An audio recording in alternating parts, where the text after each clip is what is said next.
ആരാണ് ശേഖർ കമ്മുല എന്ന് അന്വേഷിച്ചപ്പോൾ അദ്ദേഹത്തെക്കുറിച്ച് എല്ലാവരും ഭയങ്കര ബിൽഡപ്പാണ് പറഞ്ഞത്.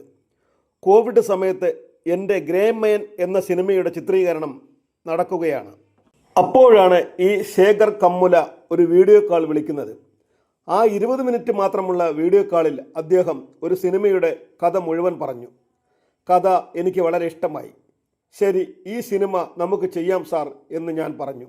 അതിനുശേഷം 2 വർഷത്തേക്ക് അദ്ദേഹത്തെ കണ്ടില്ല. ഞാൻ ഇടയ്ക്കിടെ ചോദിക്കും, സാർ എന്തായി എന്ന്. അപ്പോഴേക്ക് അദ്ദേഹം സ്ക്രിപ്റ്റ് പുരോഗമിക്കുന്നു എന്ന് മാത്രം പറയും. അവസാനം ആ 2 വർഷത്തിന് ശേഷം ശേഖർ കമ്മുല സാർ എനിക്ക് കഥ കേൾപ്പിച്ചു. കഥ എക്സ്ട്രാ ഓർഡിനറി ആയിരുന്നു. എനിക്ക് സംതൃപ്തിയായി. അപ്പോൾ എനിക്ക് മനസ്സിലായി, ആളുകൾ പറയുന്ന ബിൽഡപ്പിൽ കാര്യമുണ്ടെന്ന്. ശേഖർ കമ്മുല മികച്ചൊരു സംവിധായകനാണെന്ന് മനസ്സിലായി. വലിയ സ്കെയിലിൽ ഇദ്ദേഹം ഹാൻഡിൽ ചെയ്യുമോ എന്ന് എനിക്കറിയില്ല. കാരണം ഇദ്ദേഹത്തെ ഇതിനു മുൻപ് എനിക്കറിയില്ല. അദ്ദേഹം സൂപ്പർ ഡയറക്ടറാണ് എന്ന് തന്നെ ഞാൻ വിശ്വസിക്കുന്നു. ഈ സിനിമയുടെ ചിത്രീകരണ വേളയിൽ അദ്ദേഹം എനിക്കൊരു പണി തന്നു.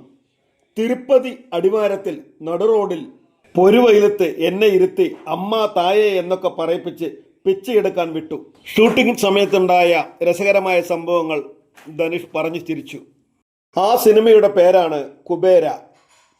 ഈ ചിത്രത്തിൽ എൻ്റെ നായികയായി അഭിനയിക്കുന്നത് രശ്മിക മന്ദാനയാണ്. ധനുഷ് ദേവ എന്ന കഥാപാത്രത്തെയാണ് അവതരിപ്പിക്കുന്നത്.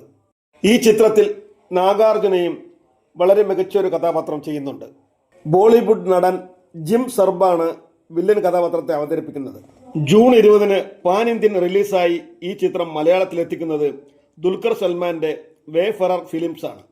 കുബേര എന്ന ഈ ധനുഷ് ചിത്രം സൂപ്പർ ഹിറ്റായി മാറട്ടെ എന്ന് GPS മീഡിയ ആശംസിക്കുന്നു.